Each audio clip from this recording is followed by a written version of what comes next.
Today, we are diving into one of the longest and most complex conflicts in human history. Have you ever wondered why Jews and Arabs seem to be constantly at war?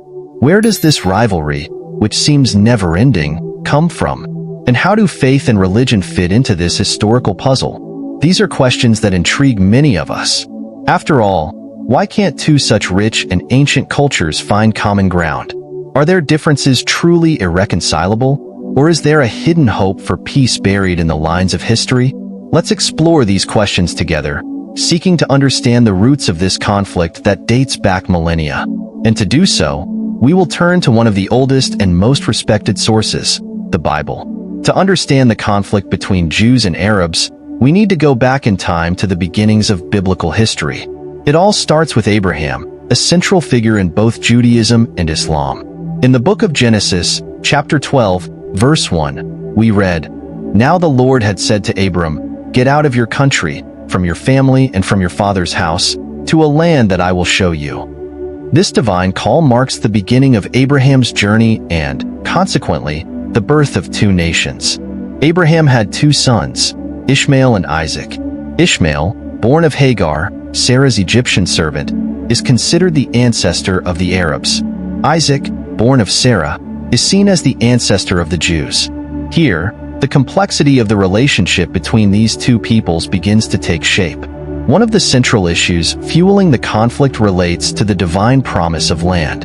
In Genesis 15 verse 18, God makes a promise to Abraham.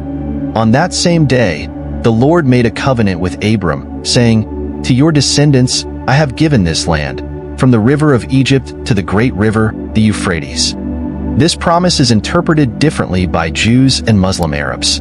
Jews believe the land was promised to Isaac's descendants, while many Arabs argue that since Ishmael is Abraham's firstborn, they too have a right to the promised land.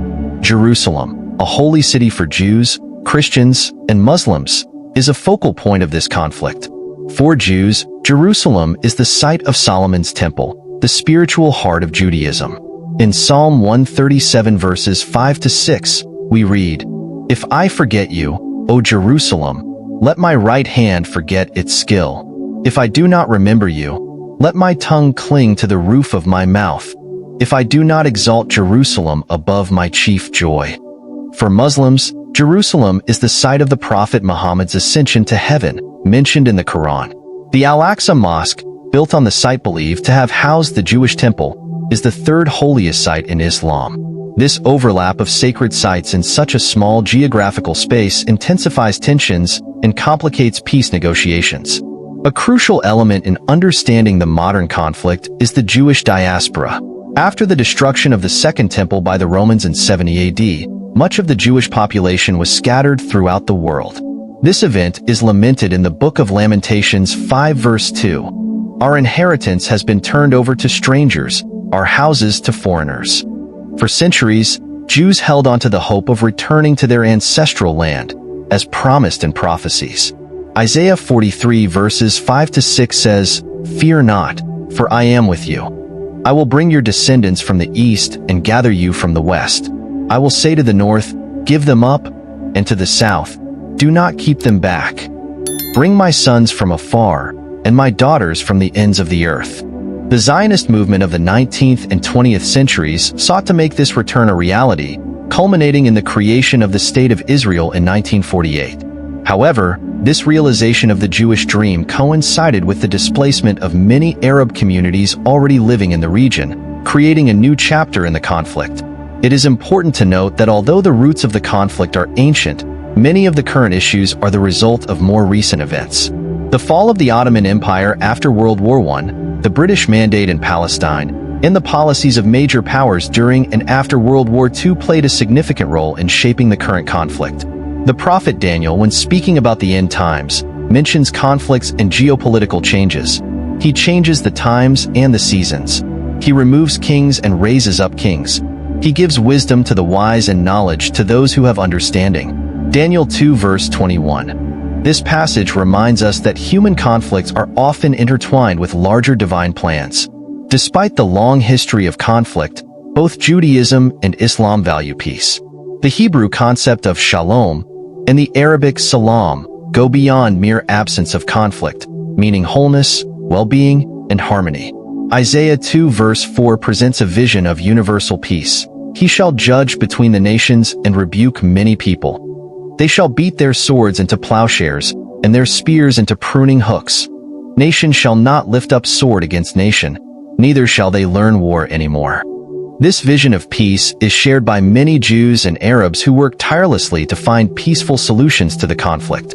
Interfaith dialogue initiatives, economic cooperation projects, and diplomatic efforts continue to seek paths to reconciliation. The conflict between Jews and Arabs is a complex tapestry woven with threads of faith, history, politics, and identity. Understanding it requires not only historical and theological knowledge, but also empathy and a willingness to look beyond simplified narratives. As theologians and scholars, we are called to examine this conflict not only through the lens of geopolitics, but also by considering the profound spiritual and ethical issues involved. The Apostle Paul reminds us in Ephesians 2 verse 14 that Christ is our peace, who has made both one, and has broken down the middle wall of separation, the enmity. This passage invites us to reflect. How can we, in our own contexts, work to tear down the walls that divide us? How can we promote mutual understanding and compassion, even in the face of deep differences? The conflict between Jews and Arabs challenges us to think critically about the intersection of faith, identity, and politics. It reminds us that true and lasting peace requires more than political agreements. It demands a transformation of hearts and minds. As we continue to observe and analyze developments in this region so significant to human history, we are invited to maintain a posture of humility, recognizing the complexity of the situation and the depth of the emotions involved. I am reminded of the words of the prophet Micah, which call us to a life of justice and compassion. He has shown you, O man, what is good. And what does the Lord require of you but to do justly, to love mercy, and to walk humbly with your God? Micah 6 verse 8. May we, regardless of our beliefs or backgrounds, seek paths of peace, justice, and mutual understanding. May we be agents of reconciliation in our own circles of influence, contributing to a world where differences are celebrated, not feared. Dear viewers, this is a vast and complex topic, and there is much more to explore. If you enjoyed this video and want to delve deeper into this and other topics related to faith, history, and current events, don't forget to subscribe to the channel. And we would love to hear your opinion. What do you think about this conflict? Do you see possibilities for peace in the region? Leave your thoughts in the comments below. Your point of view is valuable and can enrich our discussion. Until the next video, may peace be with you all.